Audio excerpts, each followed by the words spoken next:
Salut à tous. Ce soir, on reçoit Salim Naibi. On va parler de liberté d'expression et de censure. Alors, je disais donc, la liberté d'expression et d'information prend un sacré coup dans la gueule en ce moment.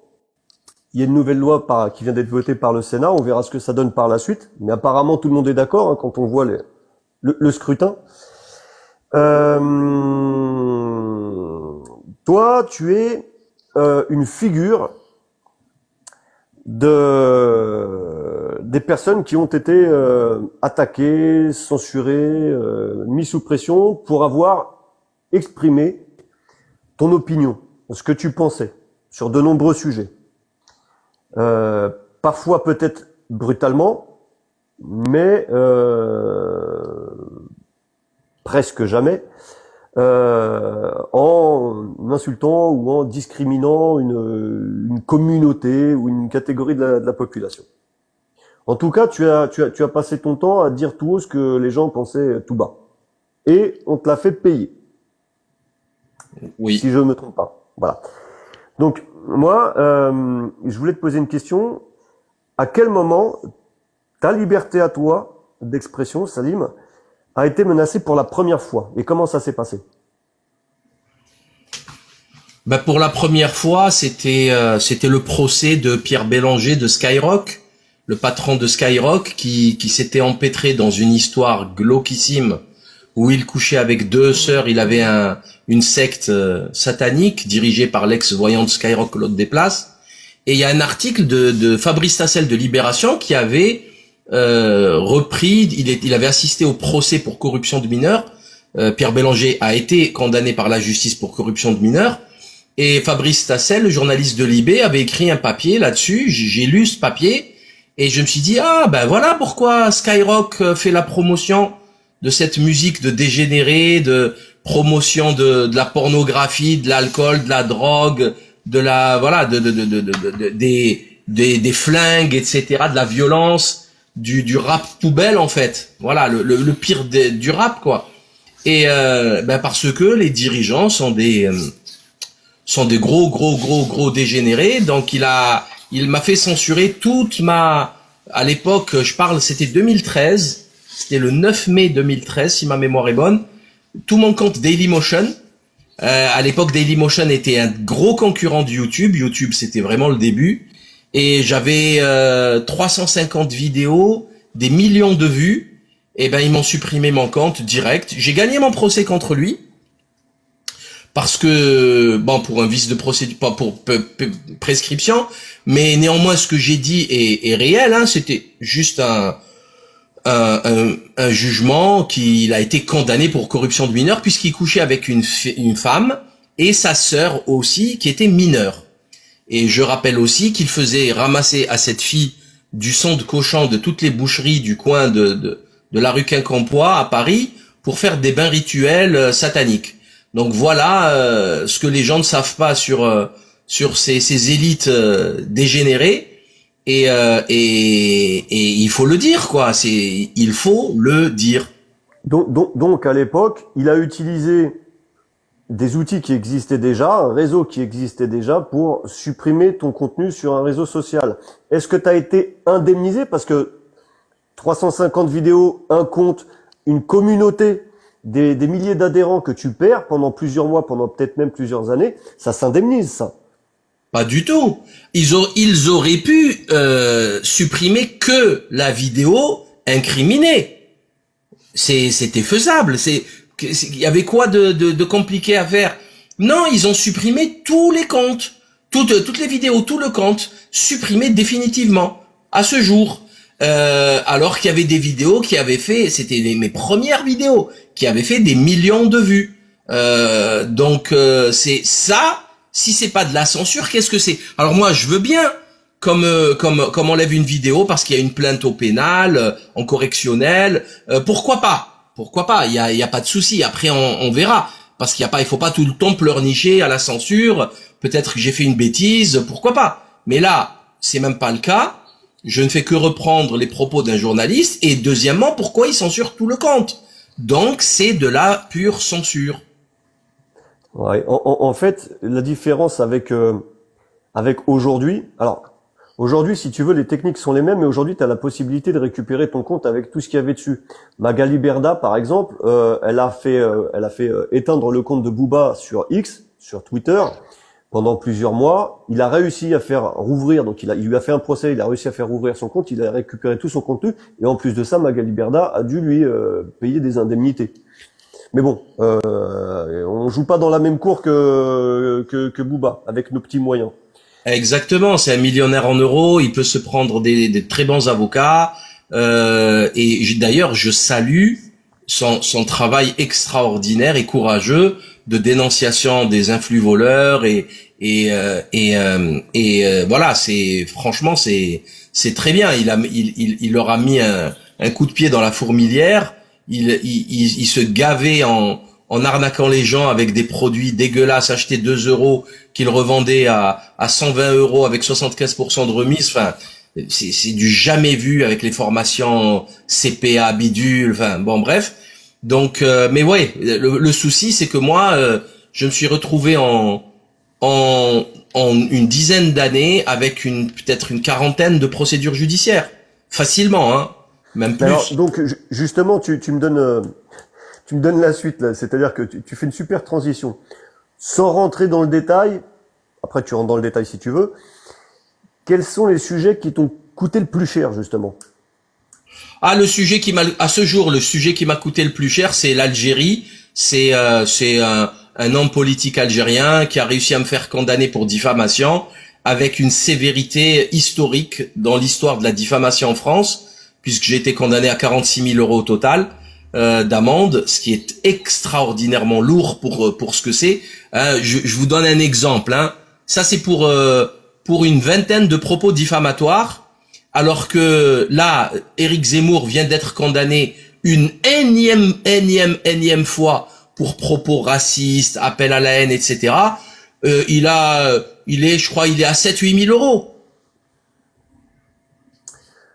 Ouais, c'est pas les mêmes peines. Donc du coup, tu dis qu'il y a une forme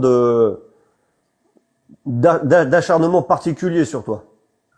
Tu penses? Est-ce que tu penses qu'on tape plus fort sur les petits que sur les grands? Bah ça c'est clair, c'est une évidence. Alors la technique c'est de faire peur. La technique clairement, c'est de faire peur. Donc il y a plein de gens dès qu'ils se prennent une plainte, ils arrêtent, ils disparaissent du net, etc. Bon, moi ça marche pas trop avec moi parce que c'est pas possible. La situation elle est tellement grave. Après j'ai organisé ma défense avec une association. Voilà, je suis pas seul et je profite à chaque fois de ces procédures judiciaires pour écrire des livres, pour faire des articles, faire des vidéos, expliquer le système judiciaire. Enfin, c'est toujours positif en fait. Là, je suis en train de faire un recours à la CEDH. Donc je suis content, je sais faire maintenant un recours à la CEDH, Cour européenne des droits de l'homme. Donc déjà pour moi c'est bien, c'est du savoir. Je pourrais expliquer ça, les failles de ce recours, les points forts, les points faibles. Donc c'est toujours bon à apprendre, mais c'est compliqué. Après j'ai eu quand même des procédures judiciaires, une procédure qui a été réalisée par Pierre Berger. Et ça, c'est peut-être, c'est le pape du lobby LGBT français et c'est un homme politique très très puissant et qui avait pour avocat Emmanuel Pierrat, qui est quand même l'avocat de Gabriel Matzneff, de l'évêque le pédocriminel, enfin c'est du très très très très lourd. J'ai eu des procès, des plaintes. Alors excuse-moi. Ouais, j'ai eu des plaintes de une manipulation très grossière de la mairie de Marseille, notamment voilà le CRIF marseillais qui plusieurs plaintes plusieurs. En fait, il y a tellement de plaintes qu'il y en a que je me remémore à l'instant là.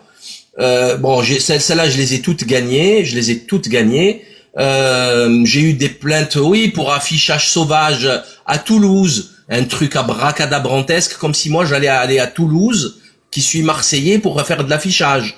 Alors qu'on m'invite à faire une conférence, j'arrive le jour même à 1 heure avant la conf et je reprends mon train le soir. Donc voilà, j'ai eu quand même beaucoup de plaintes pour essayer de terroriser, de faire peur et de faire abandonner la lutte tout simplement. Quand tu te mouilles comme ça, quand tu décides de mouiller le maillot, de prendre des risques, et que forcément tu sais que on va te le faire payer financièrement, matériellement, financièrement, quelles sont les précautions à prendre avant de se mouiller pour ne pas que notre compte en banque, notre patrimoine en prenne un coup?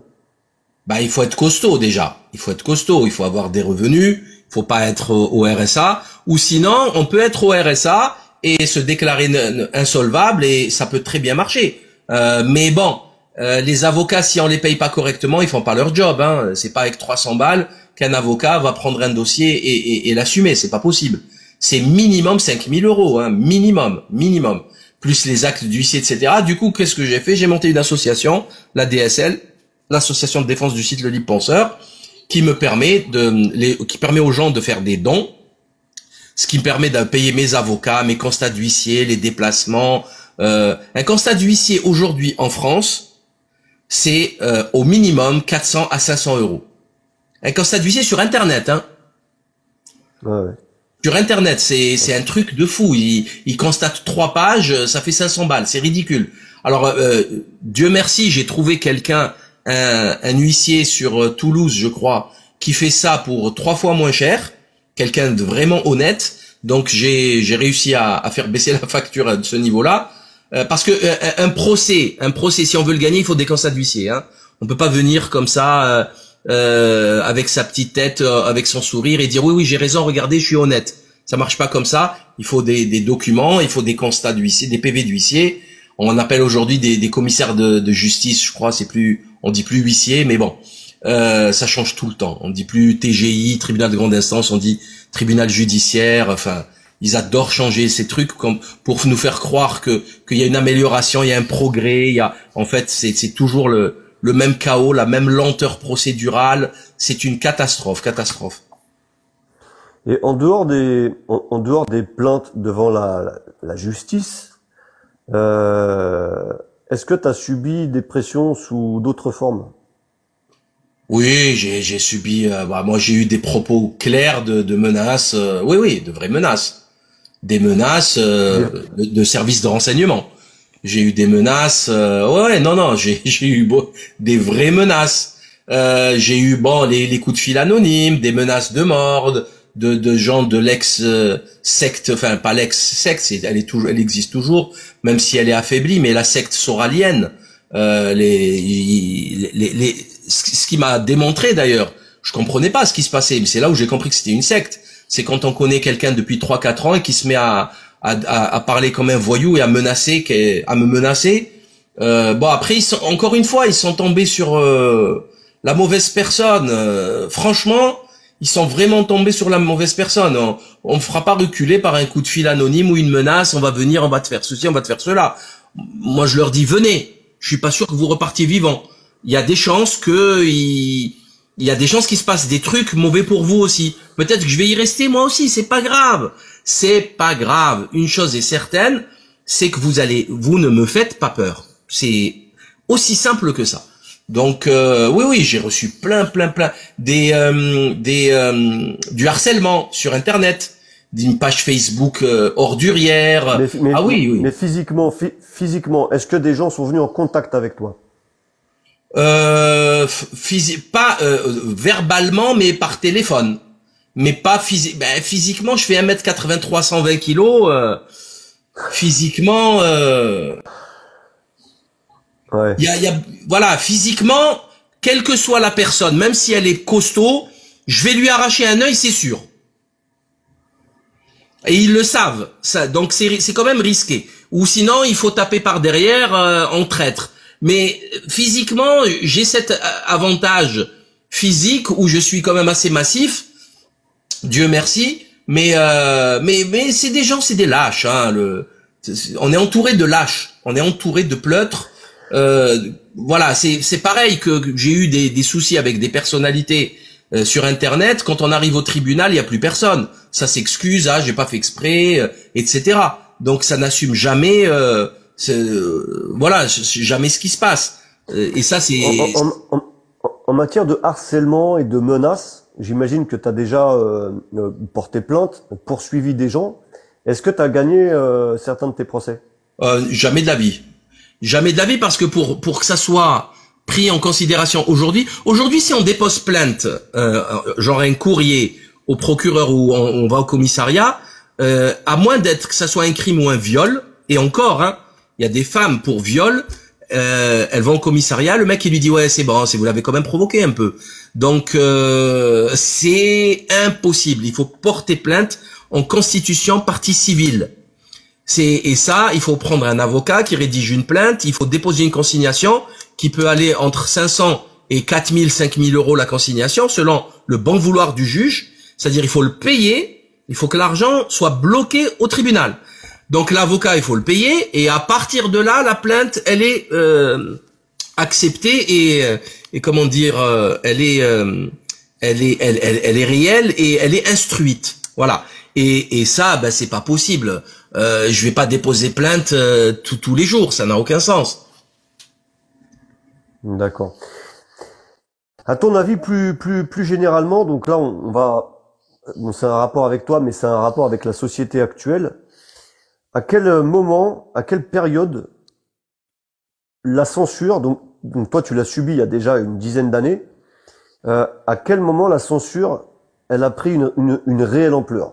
La censure a toujours existé, mais là depuis un certain temps, on sent que l'étau se resserre, très clairement, via des réglementations, des lois, des réformes, etc., sur les réseaux sociaux, dans la vie publique, dans le cadre privé, dans les discussions WhatsApp qui sont privées, etc., etc. À quel moment, toi, tu as senti qu'il y avait une accélération de la censure? Ah ben, c'est le coco, hein. Le Cocoricoco 19. D'accord. Toi, tu Ah penses là, que pour toi, c'est parti en 2020. hybride total. Là, ils sont partis en roue libre, mais c'est des malades, c'est des fous. On a vu Facebook ce qu'ils ont fait, on a vu partout.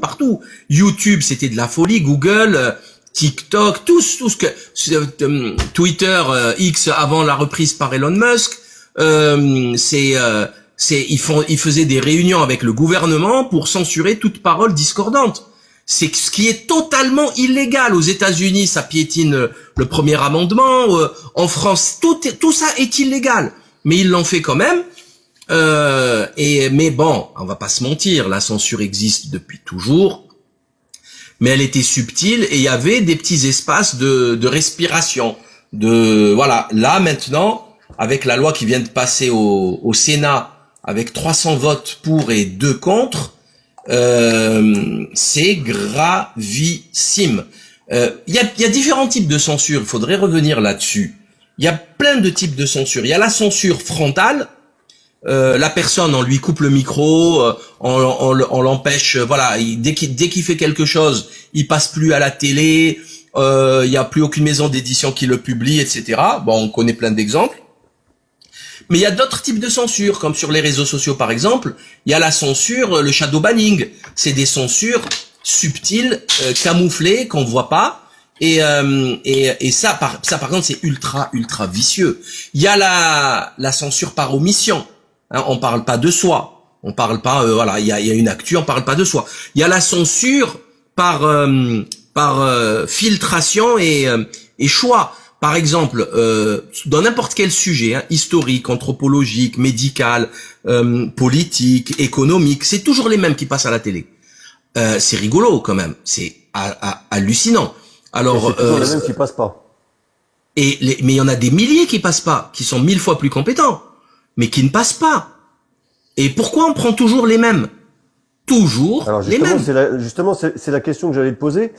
À ton avis, donc là, on se rend compte que la censure prend forme d'un point de vue légal. Ça y est, avant c'était plus vicieux que ça, plus vicieux. Aujourd'hui, ça devient légal. On en fait des réglementations et ça va très loin dans la vie privée. Pourquoi les pouvoirs publics resserrent l'étau depuis la période dont tu m'as parlé? Pourquoi ils resserrent l'étau? Ah, mais alors pourquoi? Il faut avant de répondre, il faut rappeler à nos auditeurs, chers amis, le pouvoir, le gouvernement est en train de censurer vos discussions privées, que ce soit sur des boucles WhatsApp, sur les réseaux sociaux ou à la maison chez vous. Si vous, alors que ça, jamais, ça, c'était inconcevable dans ce pays, c'était inconcevable de oser le penser. Ok, en France, c'est quand même vraiment un pays de liberté d'expression. Preuve en est, c'est que c'est la loi de 1880, je sais plus combien, la 6 là, la loi sur la presse, la prescription c'est 3 mois. Pourquoi? Pour laisser la liberté d'expression, justement. Et jamais personne ne va en prison pour une diffamation ou une injure publique. Faut pas déconner. On n'envoie pas quelqu'un. Il y a des pays où c'est le cas. Hein. Il y a des pays où on peut jeter en prison quelqu'un pour de la diffamation, de l'injure publique. En France, non. On laisse cette liberté d'expression. Bon, bref. Et là, c'est parti en vrille totale puisqu'il s'immisce dans votre intimité, à la maison ou dans une boucle WhatsApp avec 5 potes ou 5 collègues de boulot. Donc si vous dites un truc bizarre, il y a quelqu'un qui peut déposer plainte contre vous. Et ça, c'est du jamais vu. Pourquoi ça arrive? Ben c'est très simple, on le sait. Parce qu'ils sont en train de perdre la main. C'est Cicéron d'abord qui disait que à la fin d'un empire, à la fin d'un cycle, les lois deviennent du grand n'importe quoi. Et là, par exemple, cette loi qui vient de voter au Sénat, elle est en contradiction totale avec la loi sur la presse, et surtout, elle est floue, elle est mal rédigée, et il y a 2 lois pour le même délit. Et ça, à mon avis, ça passera pas le Conseil constitutionnel. À mon avis, hein, ça passera pas le Conseil constitutionnel. C'est surtout que c'est très difficile à mettre en place parce que il va falloir donner beaucoup de précision. À quel moment on insulte quelqu'un? Qu'est-ce qui est considéré comme une insulte? Déjà, si je traite quelqu'un de cochon, est-ce que c'est une insulte? Si je traite quelqu'un de connard, est-ce que c'est une insulte? Oui. Je traite quelqu'un d'ordure. Pierre Nicolas, j'ai une expérience certaine. Je peux même être assez arrogant. J'ai une compétence d'avocat dans le délit de presse. Je rigole pas. Je connais très bien. Tu traites quelqu'un de cochon, c'est une insulte. Si c'est un musulman, c'est même pire. Ou si c'est un juif, ça peut être considéré comme à caractère racial. Si tu traites quelqu'un de connard, c'est une injure publique. Tu es condamné, c'est sûr et certain. Sauf s'il y a une excuse de provocation, etc. Donc ça, c'est la loi qui gère tout ça. Mais l'injure publique, elle est très facilement identifiable dans le système juridique français. Hein, c'est même clown, espèce de clown, c'est une injure. Alors tu sais que là, dans ce qu'ils ont prévu aujourd'hui au Sénat, il n'y a pas de procédure, il n'y a pas de tribunal, il n'y a pas de jugement. C'est une amende automatique. Voilà, oui. Une amende, c'est-à-dire comme quand tu gares mal ta moto sur le trottoir, tu te prends une amende. Tu peux pas contester, t'es pas là pour dire non, excusez-moi, je l'enlève tout de suite. C'est pas possible. Donc à mon avis, ça va être très compliqué de mettre ça en place. D'ailleurs, pour toi, est-ce qu'on doit fixer des limites pour toi? J'ai pas fini, Nicolas. Pourquoi cette dérive autoritaire, dictatoriale? Parce que en fait, ils sont en train de s'effondrer. Hein, ils sont en train de s'effondrer. Je viens de lire, il y a dans le torchon du Point un article de David Jaïs, sur David Jaïs, qui était un conseiller de Macron à l'Élysée, qui devait s'occuper du fameux CRE, là, CNR, Conseil national de refondation. Et en fait, il a très vite quitté son truc. Il a vu que ça servait à rien, que c'était du n'importe quoi, que c'était du bullshit à la Macron. Et c'est un haut fonctionnaire ultra diplômé, école normale, ENA, major de promo, enfin un inspecteur des finances, enseignant à Sciences Po. Bon, le type, il a écrit un livre qui s'appelle La Révolution obligée. Bon, c'est un climatiste, le pauvre, il fait de la peine, mais où il dit ça va très mal se finir. Il dit clairement que ce qui s'est passé avec les gilets jaunes et les agriculteurs, ça va être ce qui va arriver dans le futur. quand vous parlerez des gilets jaunes, c'était un petit amuse-gueule. Un petit amuse-gueule. Et tout le monde dit ça, hein. Tout le monde. Il y a énormément de gens qui disent que ça va péter. Mais c'est pas très grave. On fera à la russe, on fera des samizdat, on écrira des livres à compte d'auteur qu'on distribuera sous le manteau, en cachette. C'est pas important.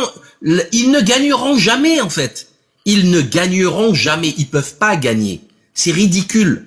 C'est juste qu'ils essayent ils font, je sais pas comment ça peut fonctionner dans leur tête. Ils croient qu'ils ralentissent le processus. Non, ils finiront très mal. C'est une certitude. Mais c'est cette panique-là qui leur fait signer, faire voter ce genre de loi inique, absurde, stupide. Et d'ailleurs, je rappelle quand même, j'ai retrouvé un tweet qui tourne bien actuellement de Macron du 27 novembre 2020, il y a 3 ans et demi, qui disait « Liberté d'expression et liberté de la presse. Je n'ai jamais cessé de défendre ces principes et tous ceux qui l'incarnent, y compris face à ceux qui, depuis l'étranger, ont pour projet de les faire reculer. Je n'accepterai jamais que ces libertés puissent être reniées. » Donc, c'est même plus de la liberté d'expression et de la liberté de la presse. Là, ils s'attaquent à notre vie privée. Comme ils ont fait avec le larry-coco virus 19, quand ils ont demandé une seule autorisation de par an, en brisant le couple. Ça, c'est du typique Macron, c'est diviser la société, s'ingérer dans la famille, créer des dissensions, des guéguerres internes. C'est démoniaque, ce type est démoniaque. C'est la bête, il l'a dit lui-même, hein, c'est la bête. C'est hallucinant. Ouais, c'est clair. Et alors, d'après toi, est-ce qu'on doit fixer des limites? D'après toi, vraiment d'après Salim, est-ce que on doit fixer des limites à la liberté d'expression? Est-ce qu'il y a des choses qu'il ne faut pas dire? Ben oui, l'injure publique, c'est tout, l'injure publique, c'est tout, la politesse. C'est même pas une limite, c'est une question de politesse. Voilà, quel est l'intérêt d'insulter les gens? Bon, voilà, c'est même pas de la liberté d'expression. Pour moi, l'injure publique, c'est pas de l'expression, c'est juste de la vulgarité, c'est tout. Après la diffamation, si c'est faux, bon, écoutez, on attaque en justice pour démontrer que c'est faux, et puis c'est tout. Après, la liberté, il faut qu'elle soit totale, il faut qu'elle soit maximale. Notamment, par exemple, une amende, elle doit être limitée. Voilà. Quand on met pas quelqu'un 30 000 € pour de la diffamation, ça n'a pas de sens, c'est ridicule. C'est vraiment ridicule. C'est comme ça aussi qu'on peut protéger la liberté d'expression. C'est-à-dire, ok, c'est de la diffamation pour X raisons. En plus, c'est très compliqué, hein, c'est très très très compliqué parce que on peut perdre en diffamation, on peut perdre un procès pour de mauvaises raisons. Comme on peut le gagner pour de mauvaises raisons. C'est très très fin comme c'est pas quand vous dites par exemple j'ai gagné tel procès, ça veut pas dire que vous aviez raison. Vous l'avez gagné par prescription, c'est tout. Mais sur le fond, ça n'a même pas été jugé. Donc, faut faire très attention à ce qu'on dit, hein, dans ce genre de procédure. C'est très très fin. Il y a très peu d'avocats qui connaissent le droit de la presse et qui sont pas capables de faire une grosse boulette, ne serait-ce que dans la rédaction de la plainte. Par exemple, on peut pas pour la même phrase, elle peut pas être considérée comme de la diffamation et injure publique. Il faut choisir. Voilà, et la diffamation absorbe l'injure en plus. Donc c'est très technique, c'est vraiment il faut s'y connaître. Mais non, oui, voilà, si on met des petites amendes, ça protège, mais à un moment donné, quand quelqu'un va vous diffamer pour vous discréditer, pour vous faire du mal, pour vous disqualifier, pour vous excommunier, on peut pas le laisser faire, il faut qu'il y ait une capacité de se défendre, de faire justice. Voilà, mais sinon pour le reste, par exemple, tout ce qui est historique, économique, sanitaire, là, non, liberté totale. Liberté totale. Qu'est-ce que tu penses? C'est marrant parce qu'au moment où j'y pensais, il y a quelqu'un qui l'a mis dans les commentaires. Des caricatures et surtout du blasphème. Qu'est-ce que tu penses du blasphème? C'est pareil. Pour moi, moi, ils me font rire. C'est toujours pareil. Les mecs qui mettent des têtes de cochon devant les mosquées, franchement, ils me font rire. Et je l'ai toujours dit, ils nous prennent pour des vampires, genre ils nous mettent une gousse d'ail pour nous affaiblir, c'est ridicule. Mais bon, c'est mal poli, c'est pas joli. Concernant les caricatures de Charlie Hebdo, il faut les voir. Moi, je les montrerai même pas. Moi, je les censurerai pour pornographie, pas pour ça n'a rien à voir avec le blasphème. Pour pornographie, on montre pas ça à des enfants. Faut être détraqué du ciboulot pour montrer quelqu'un à quatre pattes, les coucougnettes à l'air, poilu, à des enfants, en leur expliquant que c'est la liberté d'expression. Enfin, c'est sérieux? Ah bon?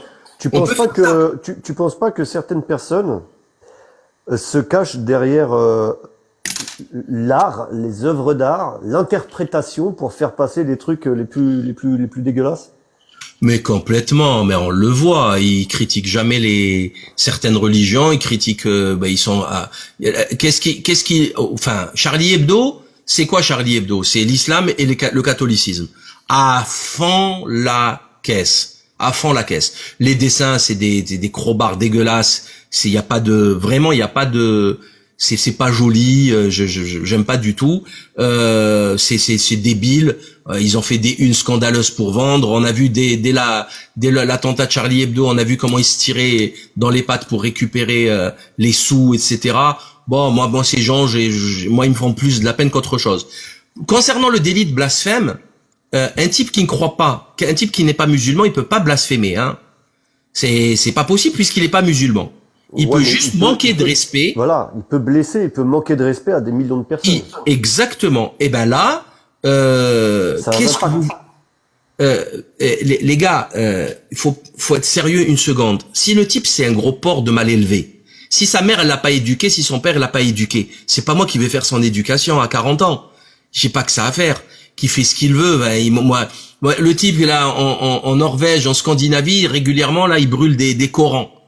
Ok, bon, est-ce que tu crois vraiment que tu vas atteindre la parole divine en brûlant un Coran? Déjà, c'est un auto-da-fé. C'est ce qu'il y a c'est la symbolique du fascisme.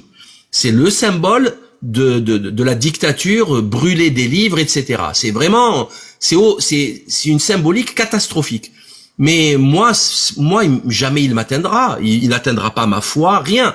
Maintenant, si je dois juger cet acte, ça me fait de la peine pour lui. Vraiment, ça me fait de la peine pour lui.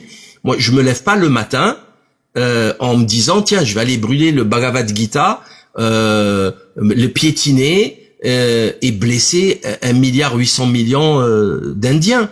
J'ai pas que ça à faire. Je suis pas là pour faire blesser les gens dans leur intimité, dans leur. Et pourtant les Indiens, il y a beaucoup d'islamophobes. Hein. Il y a des ratonnades en Inde, c'est terrible. Et il y a plein d'Indiens qui sont exceptionnels. Dans tous les cas, moi je vais pas. Moi ça je fais pas. Je prendrai jamais le Talmud ou la Bible ou les Évangiles ou jamais. Ça viendrait même pas à l'esprit de faire ça. Même pas, ça me viendrait à l'esprit de faire ça. Donc voilà, si les gens ne sont pas éduqués, qu'est-ce que vous voulez que je vous dise? On est en 2024, il y a de nombreuses civilisations qui ont fait de belles choses sur Terre. Il y a des codes de politesse extrêmement sophistiqués qui ont été créés, notamment un des plus sophistiqués, c'est au Japon.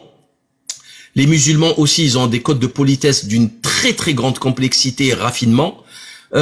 Si en 2024 les gens sont pas capables de comprendre ça, qui patauchent dans leurs excréments. Ça me concerne pas. D'accord. Bon, là, moi, si tu veux, je défends la liberté d'expression à fond, comme toi. Plus précisément, la liberté d'information, la liberté d'informer, parce que toucher à la liberté d'informer, c'est toucher à la liberté de savoir. À partir du moment où t'empêches les gens d'informer les autres, t'empêches les autres de savoir finalement. Moi, je pense que la liberté d'informer, la liberté d'information doit être défendue tant qu'elle est sourcée, tant qu'elle dit la vérité. Maintenant, on a tous nos limites, c'est comme pour le bien et le mal. On a tous nos limites de ce qui est acceptable, pas acceptable, et on a tous nos limites dans ce qu'on peut accepter de la vérité. C'est-à-dire que moi, je vais croire, et je vais pas seulement croire. C'est-à-dire que je vais savoir. Moi, je suis quelqu'un, je ne crois pas, je sais. D'accord? Je suis pas quelqu'un qui croit les gens, j'ai pas de conviction. J'aime savoir. Et pour ça, il me faut des références, des sources, des études, des témoignages de gens qu'on ne peut pas contredire. On a tous nos références. Il y a tous des choses auxquelles on croit pas, qu'on sait plus ou moins. D'après toi, encore une fois, pour toi personnellement, Salim, à quel moment on passe la limite de la vérité? À quel moment on entre, et par quel sujet, dans le complotisme ou la dérive? Parce que c'est un mot à la mode en ce moment. Quels sont les sujets, quelles sont les thématiques qui, pour toi, sont de la science-fiction? Il faut arrêter les conneries. Le complotisme, pour moi, c'est l'absence, c'est la paranoïa et l'absence de source, en fait. Voilà. C'est de l'incompétence, tout simplement. Pour moi, c'est ça le complotisme qui discrédite d'ailleurs tout le monde. Après, on cherche la vérité, mais on peut ne pas la trouver, on peut même se tromper, hein. Même en montrant des documents, hein, on fait une analyse et il s'avère que bon, elle était pas juste, mais ça fait pas de vous un diffuseur de fake news ou un menteur ou un manipulateur. Non, c'est du travail. C'est du travail. Je travaille, j'analyse, je pense que. Par contre, ça n'empêche pas le camp d'en face, n'importe qui d'ailleurs. N'importe qui, pas d'en face, d'à côté. Un ami qui, quand on discute entre nous, dit non, je suis pas d'accord. L'autre, tu as oublié que l'autre il a fait ceci, il a fait cela. Après, toi, tu commences à dire ah oui c'est vrai, ça, je l'avais zappé, et on avance comme ça. Mais c'est pas parce que quelqu'un ne pense pas comme soi, comme nous, que c'est un ennemi, etc. Donc ça aussi, faut se calmer.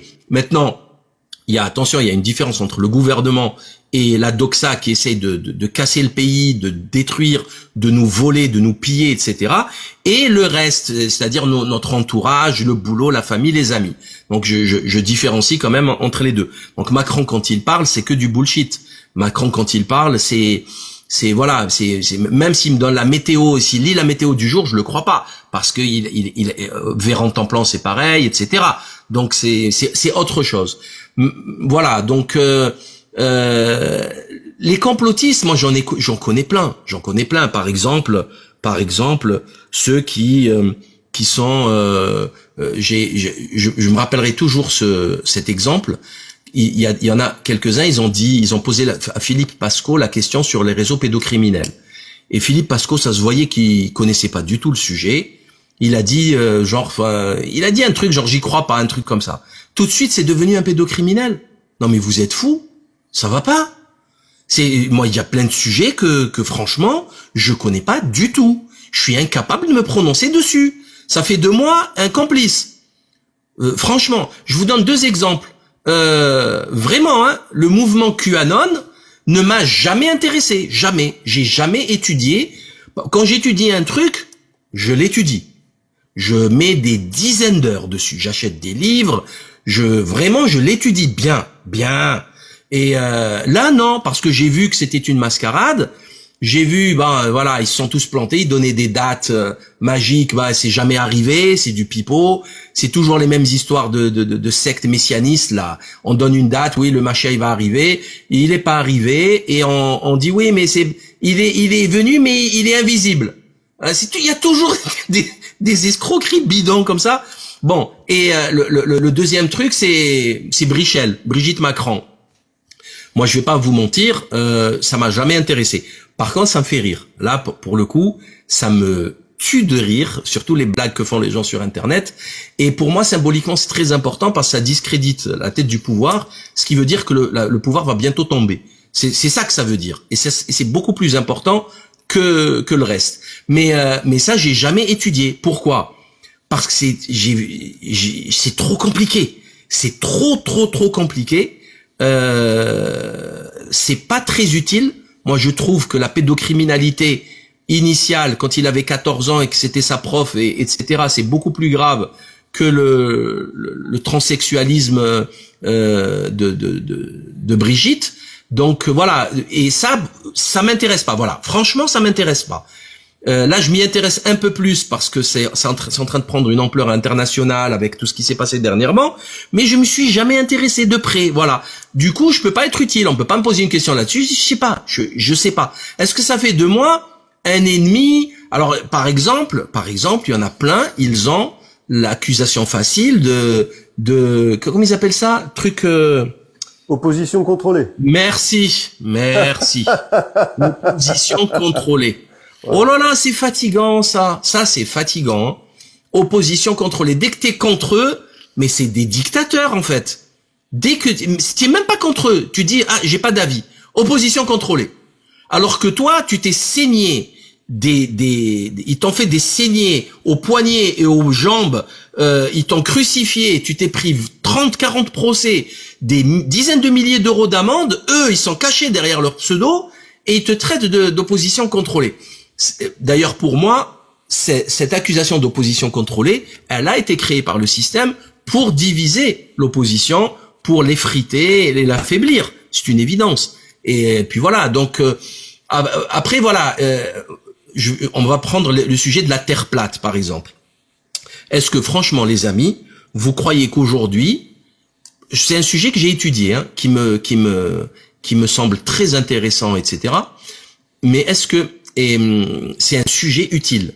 Est-ce que c'est un sujet utile à mettre sur la table aujourd'hui, en disant genre oui, vous allez voir, je vais vous convaincre que la Terre est plate, vous allez tout comprendre du monde et on va se débarrasser de Macron et du WEF et du... C'est pas sérieux, ça n'a aucun sens. Ça n'a aucun sens, les amis. Votre frigo, il est en train de se vider. Les gens meurent dans les couloirs des urgences. La justice est en faillite. L'école est ruinée. La vétusté des écoles est honteuse. Enfin, il y a 1 milliard de choses à faire. On nous fait bouffer. À Carrefour, ils vendent de la viande, des hamburgers. On sait même pas quel type de viande il y a dedans. Les additifs alimentaires cancérigènes, les médicaments, c'est la 3e cause de mortalité dans le monde, c'est les médicaments, Big Pharma, etc. Il y a quand même des choses beaucoup plus importantes. Voilà. Après, chacun fait ce qu'il veut. Hein. Vous pouvez lire les livres que vous voulez, etc. Mais ne me faites pas croire que ce sujet, il va être crucial pour sortir de la matrice dans laquelle on est plongé. C'est pas sérieux, ça. Franchement, c'est ridicule. Et là, il faut être catégorique là-dessus. Ok, je suis d'accord avec toi. Mais je pense qu'il faut. C'est une question de conviction. Je pense que tu sais. Moi, c'est ce que je disais encore tout à l'heure à une collègue. C'est que je suis pas là pour convaincre les gens. Quelqu'un de convaincu, tu t'arriveras pas à lui faire croire le contraire avec les meilleurs arguments du monde. Tu pourras lui montrer les preuves, elle ne voudra pas les voir. Donc quelqu'un qui est convaincu que la Terre est plate, puisque tu as cité cet exemple-là, je vais pas essayer de lui prouver le contraire, j'arriverai pas. Donc je laisse tomber, chacun de son côté, chacun son camp. Il est du côté des platistes, je suis du côté des autres, et de toute façon, on s'entendra pas à ce sujet. Mais Nicolas, moi je me suis toujours dit, je vais te donner un exemple. Je pense qui va parler aux gens.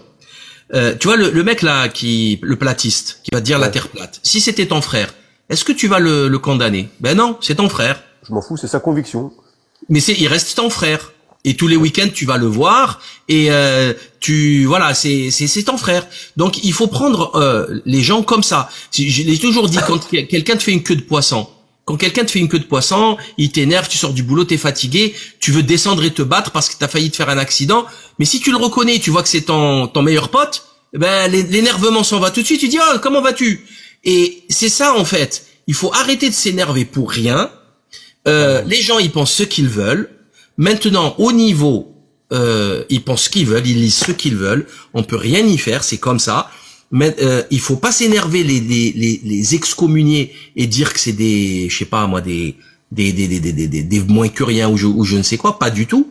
Encore une fois, moi c'est un sujet de lecture que j'ai adoré, hein, Shambhala, etc. La Terre plate, pas la Terre plate, la Terre creuse, etc. La Terre plate aussi. Bref, j'ai adoré ces sujets.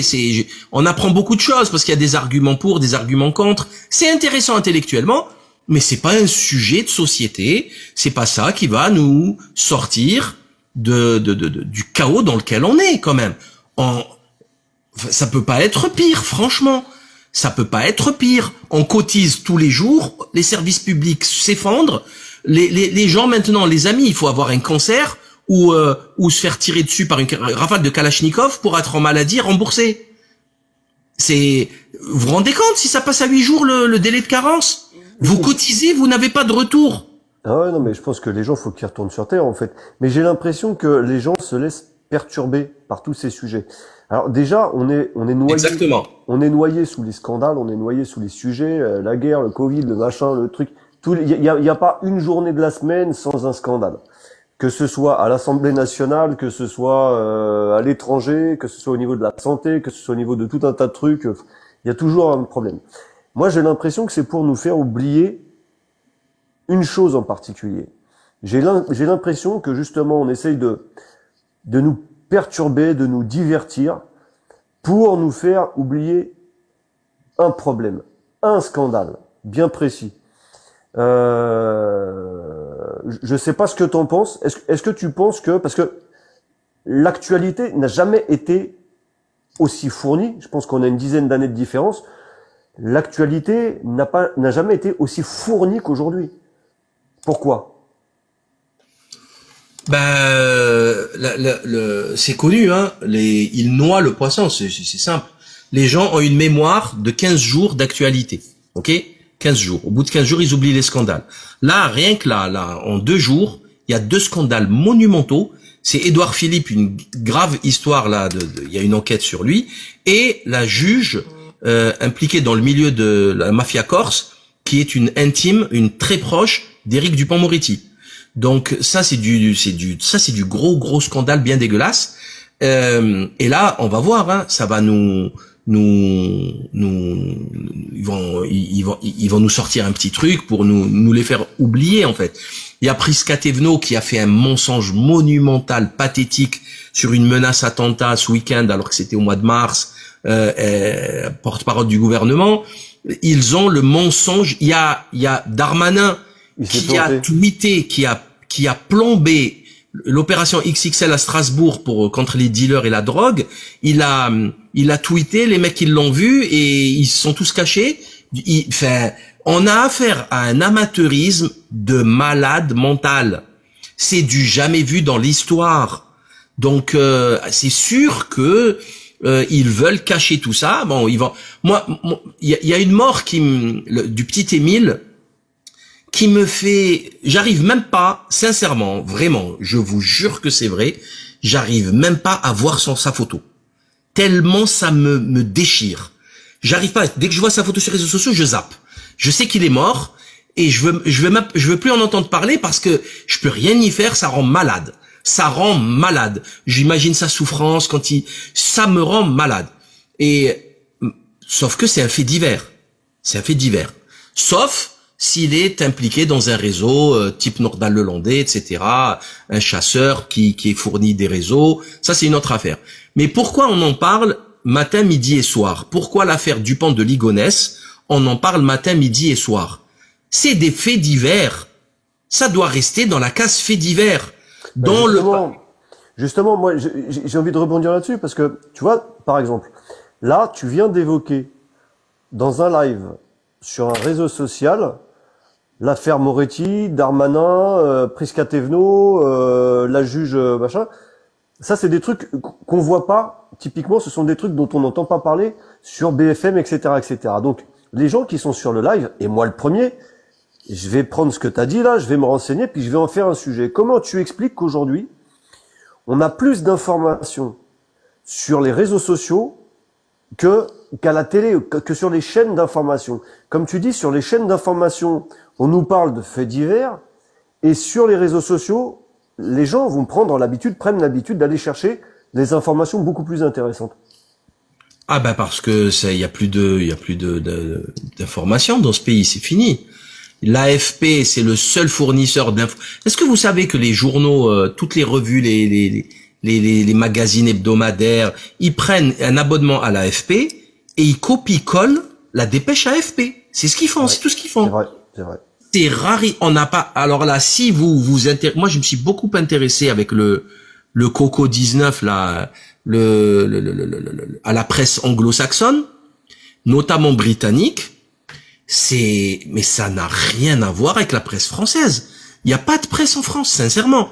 Il y en a quelques-uns, attention, il y en a quelques-uns. Il y a, j'en parle, hein, Jean-Baptiste Rivoire, Arrêt sur Image, Mark Endeveld. Il y a de très très très grands et bons journalistes, mais ils sont pas sur BFM, ils sont pas sur CNews, ils sont pas sur LCI, certainement pas sur TF1. C'est des organes de désinformation. Le Monde est un organe de désinformation. Donc, d'ailleurs, mais il y a rien de nouveau sous le soleil, personne ne les achète. C'est des danseuses financées par des milliardaires. Autrement, ils disparaîtraient des kiosques. Grâce aux 2 milliards de subventions publiques annuelles, ils se maintiennent. On a vu les fact-checkers, les blabla de Rudi Reichstadt Conspiracy Watch. Sans les 150 000 € annuels de subventions publiques, ils n'existeraient pas. C'est des parasites de l'argent public. Alors, tu sais par qui il est financé, Conspiracy Watch? Par la DILCRA, par la Fondation pour la Shoah, la mémoire de la Shoah, Exactement. Donc, à partir de ce moment-là, je reviens à ma première question. On est en droit de se demander, à ce moment-là, où est l'information, où est la désinformation, où est le complotisme?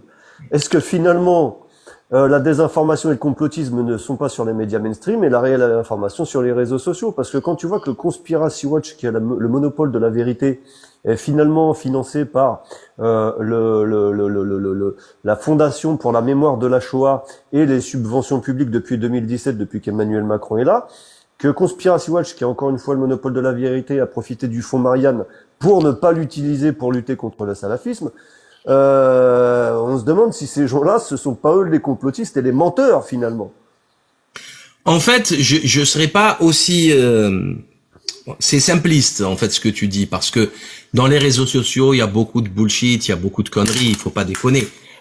Autant sur les médias mainstream, il y a que des conneries quasiment. Hein. Moi, je rappelle quand même, de Conspiracy Watch, ma date de naissance est fausse. Faut le faire quand même. Ma date de naissance, qui est sur Twitter, qui est partout, ma date de naissance est fausse. Mon frère, ils lui ont donné un métier qu'il n'a jamais eu. C'est de la pure fake news. Rudi Reichstadt, c'est un zozo, hein, c'est un guignol, et c'est lui le mythomane, parce qu'il avait écrit sur la page Soutenez-nous pour appeler aux dons qu'il ne touchait aucune subvention d'État. Il l'a répété sur Europe 1 chez l'humoriste, là, je sais plus comment il s'appelle. Il lui a dit non, on n'est pas financé par l'État, parce que sinon ça ferait de lui un agent, hein, un fonctionnaire d'État qui soutient la doxa contre toute critique. Du coup, il savait que c'était pas possible, mais il le faisait quand même. Il le faisait avec Valérie Gounet. Ils savent ce qu'ils font. C'est des diffuseurs de fake news, des censeurs. C'est la commande en tour. Ils font des petites fiches qu'ils envoient à la commande en tour pour nous censurer. Après, il y a une autre technique de censure dans ce pays, c'est salir l'auteur. C'est-à-dire dire par exemple de moi que je suis un islamiste d'extrême droite, etc. C'est possible, etc. ça? Comment? C'est possible d'être islamiste et d'extrême droite? J'arrive pas à piger. Là, moi j'ai fait un écran 404 quand j'ai lu ça. J'ai bugué. Il a fallu que je redémarre.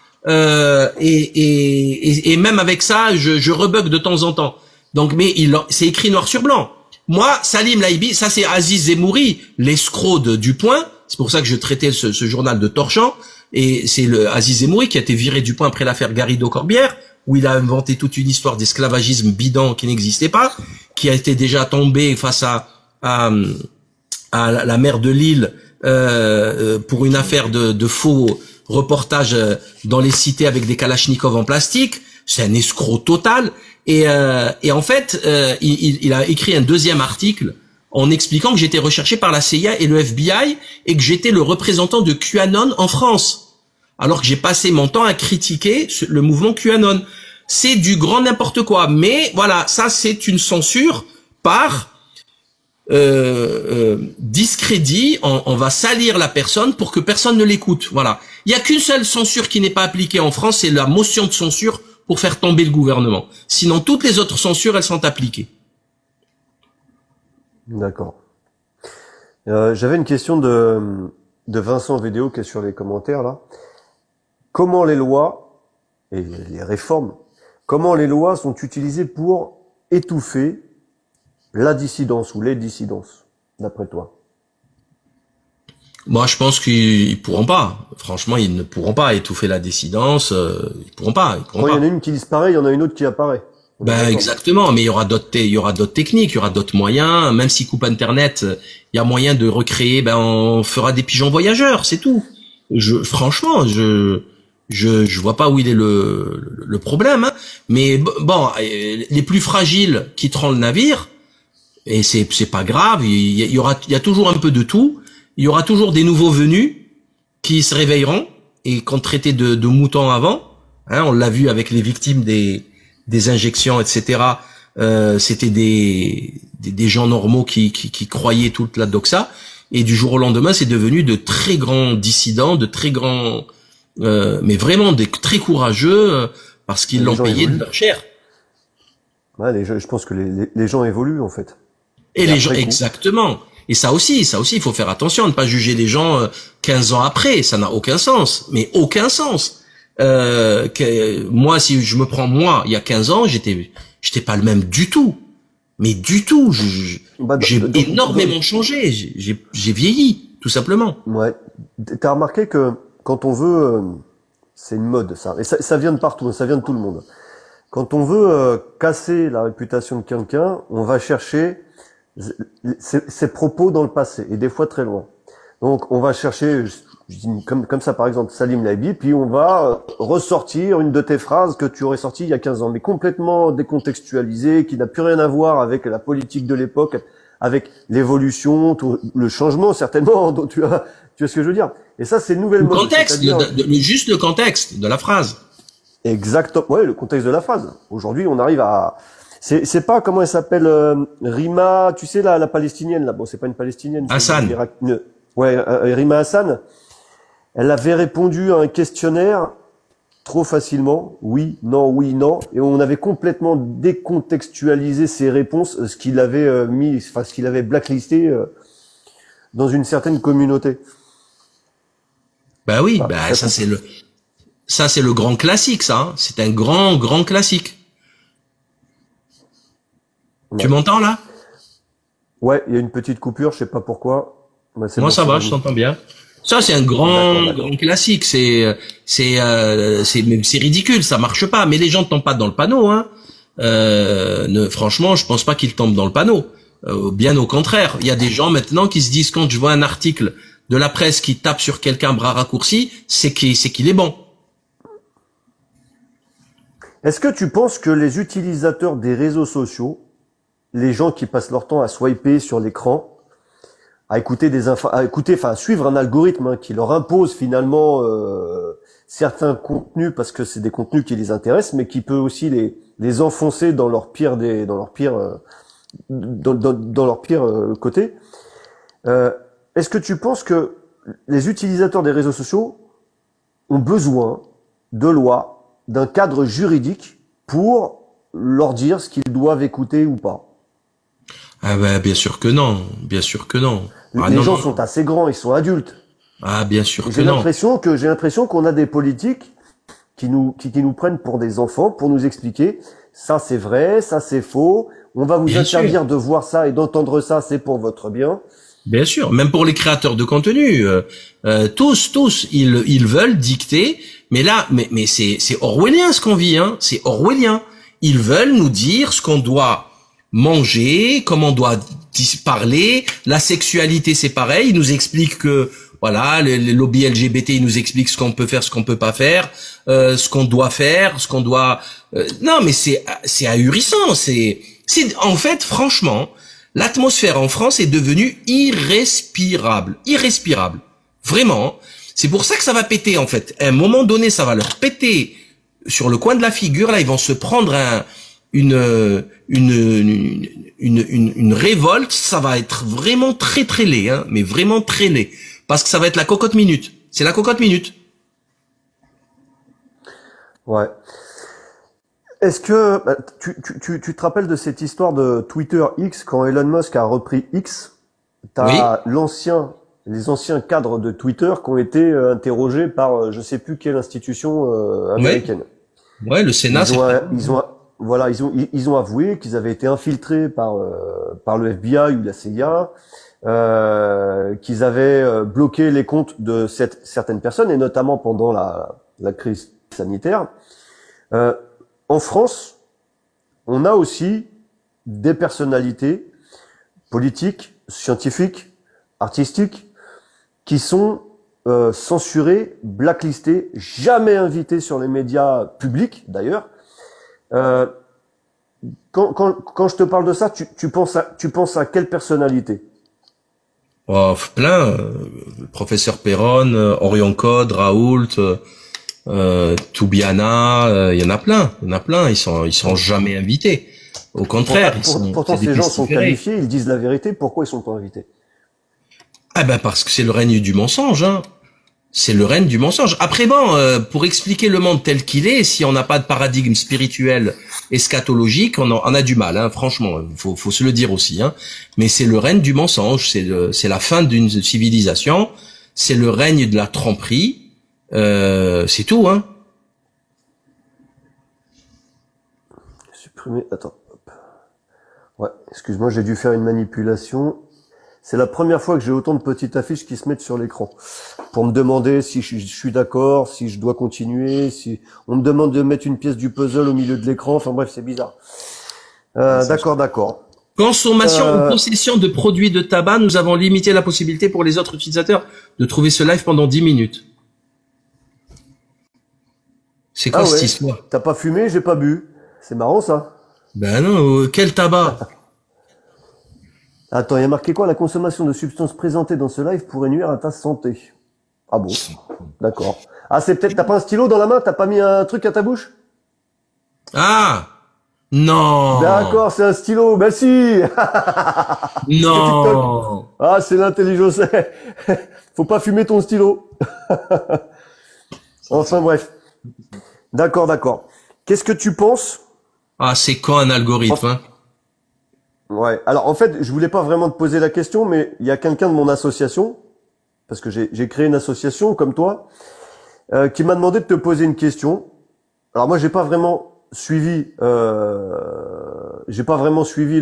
l'histoire.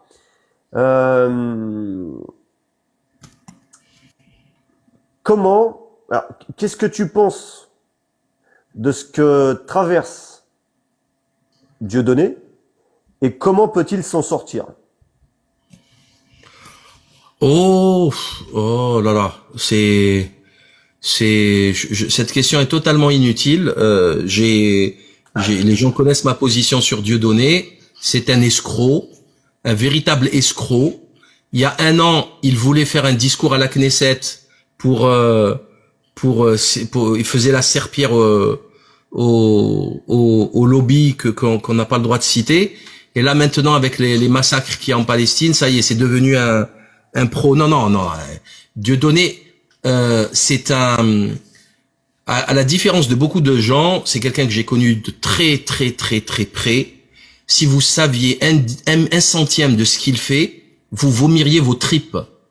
Donc franchement, j'en ai rien à cirer. C'est un millionnaire en euros. Il s'est gavé, tant mieux pour lui. Je l'ai aidé. J'ai fait sa sécurité. Alors, les gens qui me critiquent, ils ont pas fait 1/1000 de ce que j'ai fait, ok? Demandez à qui c'est qui faisait sa sécurité à Marseille, qui lui a monté une équipe au Palais des Congrès, à l'Ishtar, etc.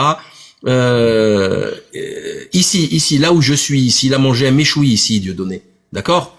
Donc, c'est un excellent humoriste. C'est un excellent acteur. Alors justement, moi, c'est là-dessus que je voulais te poser la question. C'est un excellent humoriste. D'accord. Aujourd'hui, quand il arrive dans une ville pour faire un spectacle, on a le préfet qui lui interdit son spectacle. Et c'est de ça dont je voulais te parler. Ah non, ça on est contre. Ça, il n'y a pas à discuter. Alors, mais comment tu te sors de ça? Parce que c'est unique, ça. C'est la première fois que ça arrive. C'est jamais arrivé. Il n'y a pas de jugement. On connaît pas le contenu du spectacle et on l'interdit d'ouvrir sa bouche. Oui, bien sûr. Mais ça peut arriver à tout le monde. Comment on s'en sort de ça? Ça, c'est condamnable, mais ça n'a rien à voir avec le Dieudonné. Dieudonné, il a un très gros problème. Et je l'invite cordialement à aller se faire soigner. C'est avec l'argent. Il a un très gros problème avec le pognon. Mais vraiment, c'est catastrophique. En plus, il mélange le Christ avec son business. C'est à vomir. C'est cette façon de faire de l'argent avec le religieux, etc. C'est vraiment catastrophique.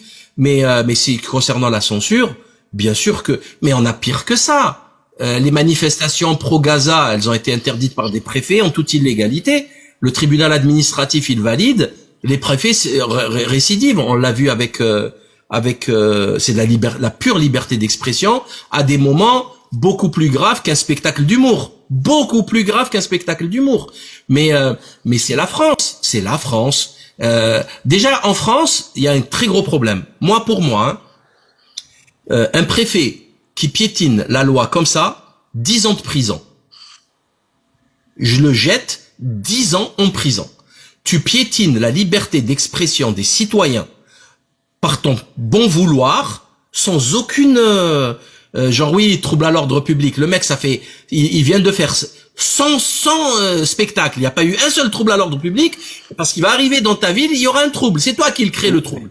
C'est toi, préfet, qui crée le trouble. Au-dessus du préfet, il y a qui? Parce que c'est pas le préfet qui décide ça tout seul. C'est le maire. Tu penses pas que derrière, il y a le ministre de l'Intérieur ou il y a des lobbies? Ah oui, bien sûr, c'est évident.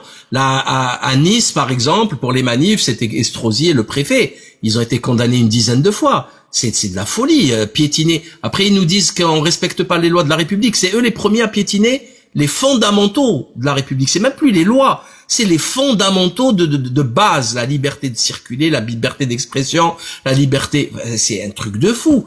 La liberté de culte, etc. Ils piétinent tout. Donc, mais c'est tout le temps, tous les jours. Il y a un autre censuré qui est devenu maintenant, je pense, encore plus diabolisé que Dieudonné, c'est Thierry Casasnovas. Thierry Casasnovas est devenu le pestiféré, c'est le Guzman El Chapo du Sud-Ouest. C'est complètement délirant. Le mec, il leur dit juste, ayez d'une bonne hygiène de vie, mangez beaucoup de fruits et de légumes frais, bio, etc. Faites du sport, faites attention à votre santé. Et le mec, c'est devenu un ennemi public. C'est ridicule. C'est ridicule. Alors que on laisse McDonald's, Big Burger King et je sais pas qui, Coca-Cola, faire de la pub à la télé et être la cause de dizaines de milliers de morts chaque année dans ce pays. Diabète, hypertension artérielle, obésité, etc. Donc c'est complètement, c'est délirant. Cette société est folle. Bah ça fait marcher le système, hein. Tu sais ce qu'on dit. On dit que si on crée des maladies, on peut vendre les maladies vendre les médicaments qui les soignent. Hein. C'est tout à fait. C'est le principe, hein, je veux dire. Les inventeurs de maladies. Voilà, exactement. D'accord. Est-ce que t'as remarqué que ce qui se passait à Gaza, c'était pas très couvert par nos médias, qu'on avait plus d'informations, plus d'images, plus de témoignages sur les réseaux sociaux qu'à la télévision. Là, c'est pas de la désinformation, c'est on nous cache des choses, on n'a pas envie de nous montrer ou de nous parler de certaines choses. J'ai même l'impression qu'on n'a pas envie de prendre parti. On a même envie de défendre l'agresseur. Comment, à ton avis, comment ça va quelles vont être les conséquences pour l'État français, pour la France, d'avoir eu cette attitude, ce comportement pendant ce conflit, dans quelques années? Parce qu'il y a un moment ou un autre, il va falloir assumer ses positions. Et dans quelques années, la France va devoir assumer ses positions à ce moment-là. Comment ça peut se passer? C'est pas compliqué. Il y a Arrêt sur Image qui avait fait une étude rapide. Hein. Il expliquait comment en 15 jours ou 3 semaines, ils avaient parlé 3 ou 5 minutes de ce qui se passait à Gaza, alors qu'il y a minimum 40 000 décès, quoi. C'est énorme. C'est un vrai génocide. C'est une boucherie, en fait. Et tout simplement, alors la France déjà, elle est dans un carrefour historique, enfin dans une étape historique vraiment importante. C'est ça, elle a perdu tous ses points dernièrement avec l'élection au Sénégal. La France-Afrique, quoi. Tous les pays qu'elle pillait, etc., qu'elle gérait, elle les a perdus. Donc, avec le soutien de Tel Aviv, la France a sombré dans l'indignité, Enfin, c'est pas la France, attention, faut pas mélanger. Hein. C'est le gouvernement, c'est l'Élysée. Franchement, faut pas mélanger. Mais aux yeux du monde, c'est la France. Aux yeux de l'observateur étranger, c'est la France. Et c'est le drapeau, c'est les chancelleries, donc c'est la diplomatie, etc. Donc là, il y a le professeur Cornel West, hein, qui l'explique très très très bien. C'est un philosophe américain très connu, qui parle de tournant historique et décisif, qui parle de voilà, c'est la fin, le voile s'est déchiré, les États-Unis ont montré leur vrai visage de criminels et leur hypocrisie et leur immoralité. Ça y est, je crois que le masque est tombé. On voit que la Cour de justice, mais c'est magique, c'est extraordinaire, hein. La Cour internationale de justice condamne, l'ONU condamne, plein d'organisations internationales condamnent, des milliers de vidéos démontrent les crimes de guerre innombrables, blocus, nettoyage ethnique, massacre de civils, bombardement des hôpitaux, des cimetières, torture, empêcher les gens de pêcher, enfin c'est franchement couper l'électricité, l'eau, etc. Couler les puits d'eau avec du béton, assassiner les civils, tuer des bébés dans des couveuses, les abandonner comme ça à l'hôpital Shifa, etc. Tout le monde l'a vu. Les vidéos sont innombrables. Tout le monde l'a vu. Comment vont-ils faire pour dire qu'ils ne savaient pas, en fait? C'est pas possible. Donc c'est une infamie. C'est une infamie, voilà. Donc la France n'est plus rien. Hein, le truc, oui, la lumière des nations, la liberté d'expression, les droits de l'homme, tous ces concepts se sont évaporés en quelques mois à cause d'une guerre qui ne concerne même pas la France. C'est ça qui est terrible, en fait. C'est ça qui est terrible. Elle aurait dû garder sa neutralité comme à l'époque de Chirac. C'était parfait, c'était nickel.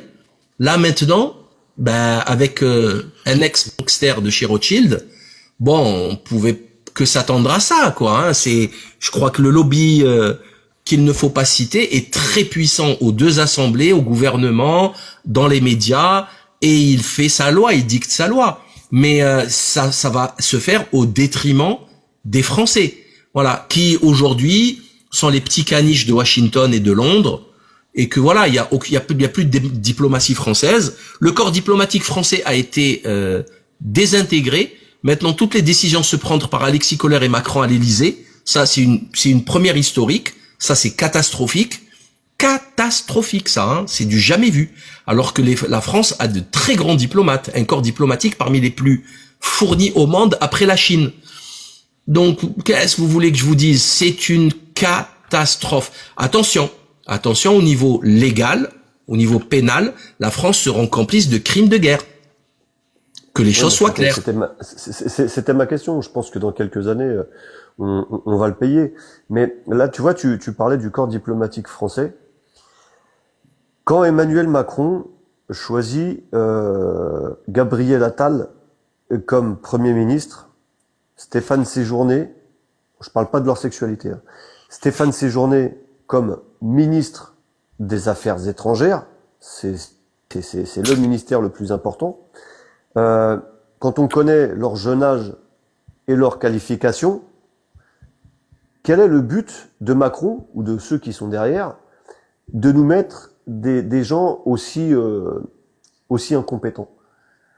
Parce qu'ils sont incompétents et ils le savent. Ils savent qu'ils sont incompétents. D'accord? Tout le monde sait qu'ils sont incompétents. Pourquoi mettre des incompétents comme ça? Quel est l'objectif? C'est du frais. Faire croire que c'est le progrès, c'est la modernité. Ils ramènent de la chair fraîche. Regardez la France. Donc le prochain coup, vous savez ce que c'est. Le prochain coup, ça va être une femme. Et le coup d'après, ça va être un transsexuel. Regardez la France comme elle est moderne, comme elle est progressiste. Voilà, c'est tout. Je pense que c'est que ça. Hein. Et ils n'ont pas d'autres cartes à jouer, en fait. Je pense qu'ils savent très bien. Il y a eu un article, je crois, de Marianne qui disait que Macron a peur pour sa vie, en fait. Il sait vraiment qu'il va monter sur l'échafaud à un moment ou à un autre. Il le sait. C'est la première fois voilà, on l'a vu, il a pris une gifle, il se fait huer de partout, il peut pas sortir, il interdit le public, il part à la Coupe de France, Coupe du monde de rugby. Là où il va, il se fait huer par tout le monde, il est détesté, il est haï. Donc ils sont obligés d'envoyer 3000 flics, sécuriser un périmètre de 500 mètres minimum pour pas entendre les casseroles à l'époque des casserolades. Bon, c'est une calamité. Donc là, ils sont en train ils jouent leur dernière carte. C'est la fin de la partie. Ils ont en fait 3 ans, hein. Ils ont 2. Ah non, 3 ans c'est le mandat. Non, moi j'ai toujours dit qu'il finira pas son mandat. Hein. Il finira pas son mandat. Je le dis, je le répète. Les mecs, ils ont plus que des 2 et des 3 en main. Quand on joue aux cartes, les 2 et les 3 en général, c'est pas ce qui vaut le plus cher. Ils ont plus que ça. Ils ont plus que ça. Et ils jouent leurs cartes. Il y a que ça. On le voit bien que c'est pas Macron qui contrôle quoi que ce soit. Attal, Gabriel Attal, mais qui peut prendre au sérieux Choupi, sans déconner. Le mec, il est imberbe, enfin, on dirait un adolescent, il vient de sortir du lycée, c'est ridicule. Comment un type comme ça, il peut aller négocier avec Lavrov, avec Poutine, avec Xi Jinping, enfin, c'est pas sérieux, franchement, ce n'est pas sérieux. Mais qu'est-ce que tu penses de l'opposition en France? Que ce soit la gauche ou la droite? Il y a pas d'opposition. Est-ce qu'il y a une réelle opposition à ce gouvernement pourri? Non, il n'y a pas d'opposition, il y a qu'une seule secte, c'est la franc-maçonnerie. La FRAPAR, la fraternité parlementaire, c'est elle qui vote les lois, c'est elle qui propose les lois, c'est elle qui les impose, qui les fait voter, c'est elle qui en assure la promotion médiatique.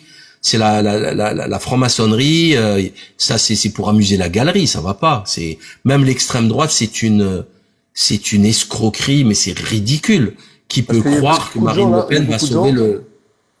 Il y a beaucoup de gens énervés qui pensent que Bardella est le sauveur.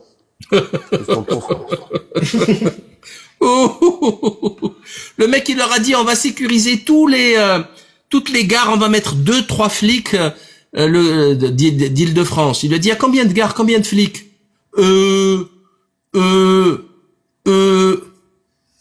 Ça bégaye, ça bug, mais c'est pas des êtres humains. Comment tu peux balancer des âneries pareilles? Tu balances une information, tu sais pas il y a combien de gares, combien il te faut de salariés, d'agents de sécurité. C'est quoi ce truc? Mais c'est des malades mentaux. Ils vont être jugés en septembre pour l'affaire de l'escroquerie des assistants parlementaires européens. Bon, l'extrême droite a trahi tous ses fondamentaux. Tous ses fondamentaux, elle les a trahis.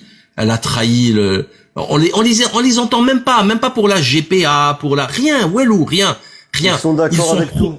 Ils sont pro-LGBT, ils sont pro tout. Il y a juste un truc qui les dérange, c'est l'immigration et les musulmans. Il y a que ça, c'est leur seul et unique cheval de bataille. Elle veut pas sortir de l'euro, de l'Europe, de l'OTAN, rien, Wellou, rien. La GPA normale, qu'est-ce qu'il y a? Ça va. La dignité humaine, ça va. Il y a juste l'islam et les musulmans. Voilà, il y a que ça qui les turlupine.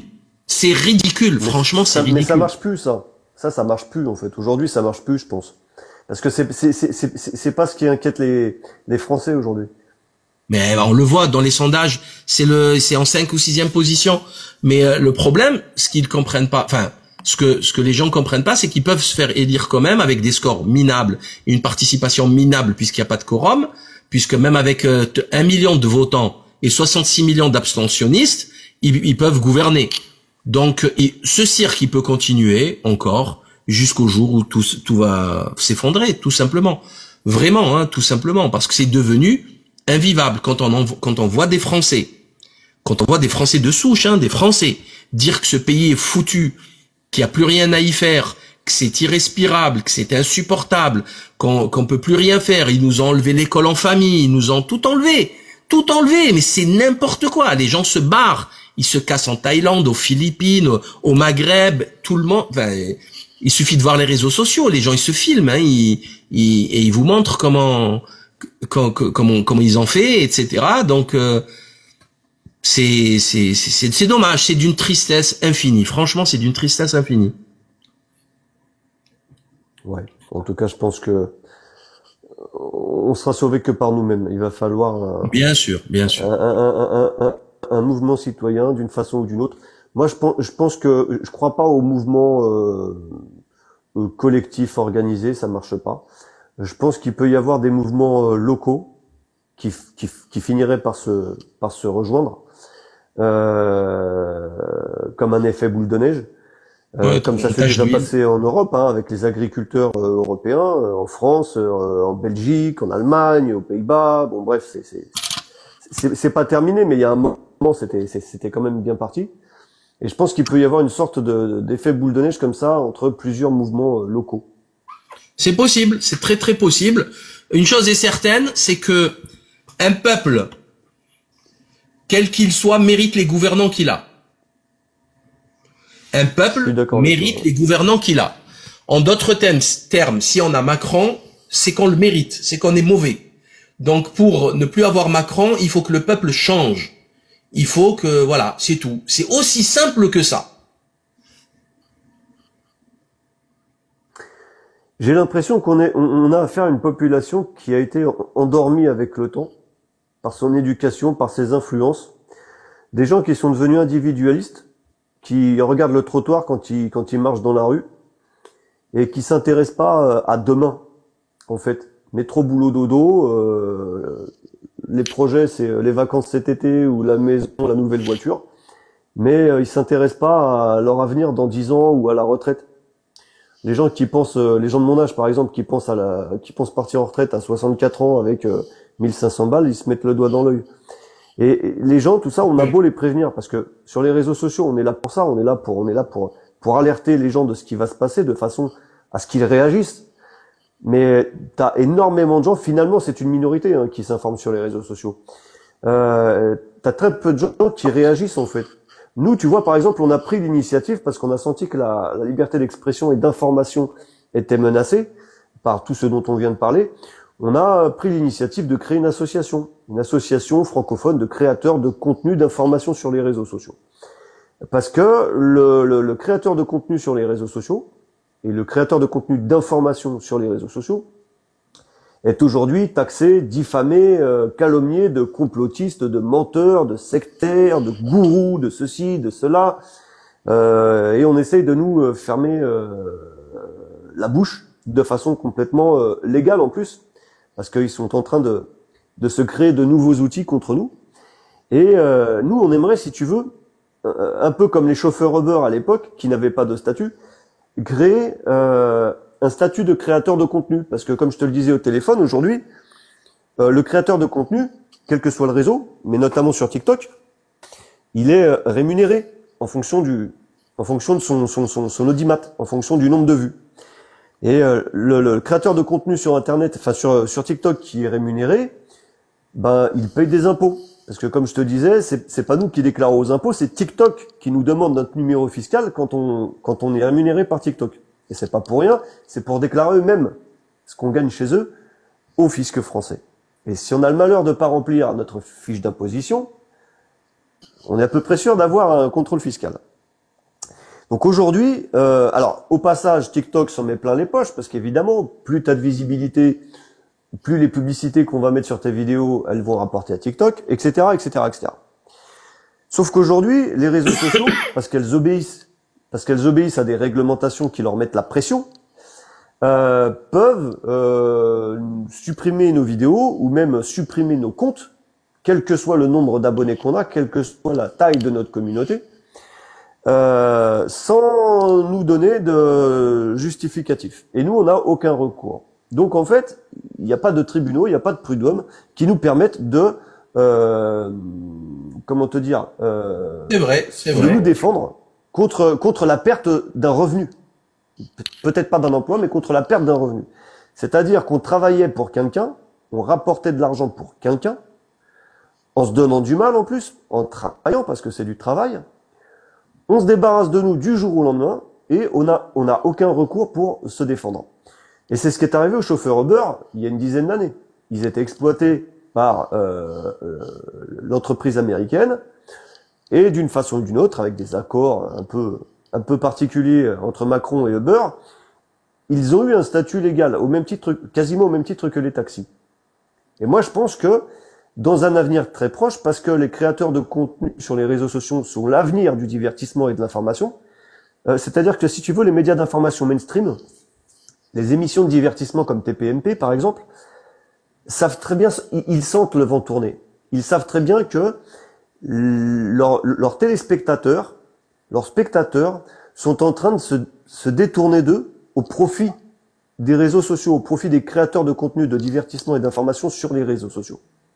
On est un danger on est une menace, on est un concurrent sérieux dans la mesure où on est dans une période de transition où les gens sont en train de changer d'habitude. Les gens prennent conscience que à la télé, c'est de la merde, quelles que soient les subventions qui sont reçues, quelles que soient les aides financières qu'ils reçoivent, et finalement, ils ne font que de la merde, ça n'intéresse plus personne.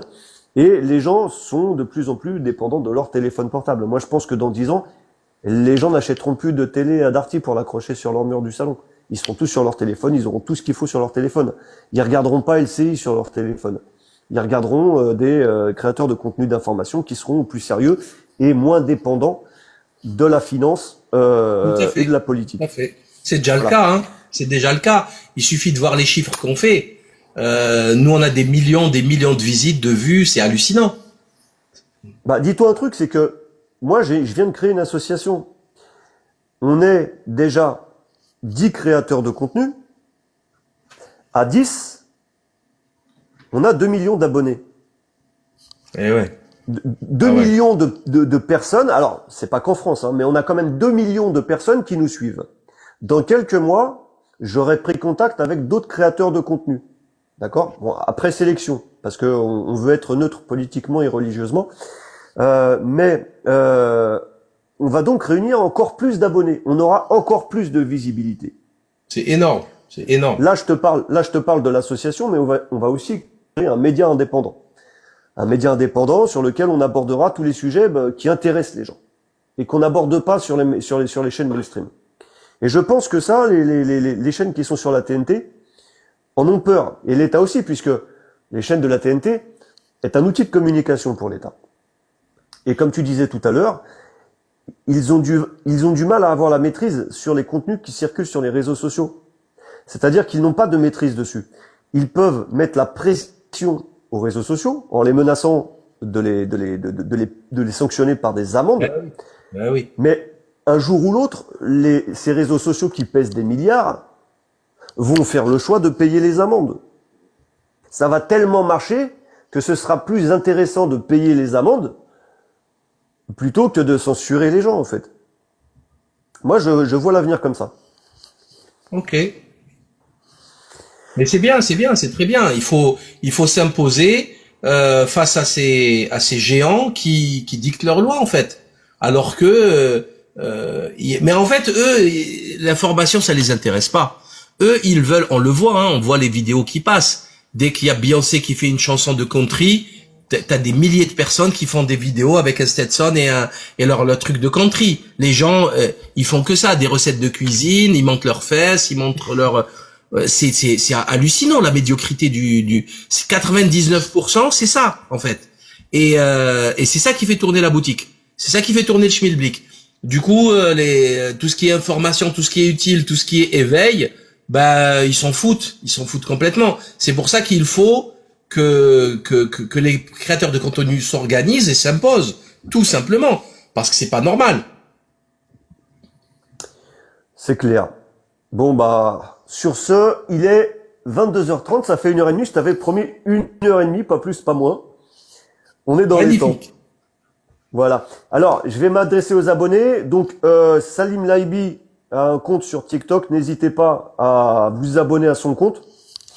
Je vous parlerai plus tard de notre association parce que c'est pas encore le moment, mais on en fera la promotion. Et là, on vient de passer un bon moment avec Salim qui représente encore une fois justement cette lutte pour la liberté d'expression et d'information.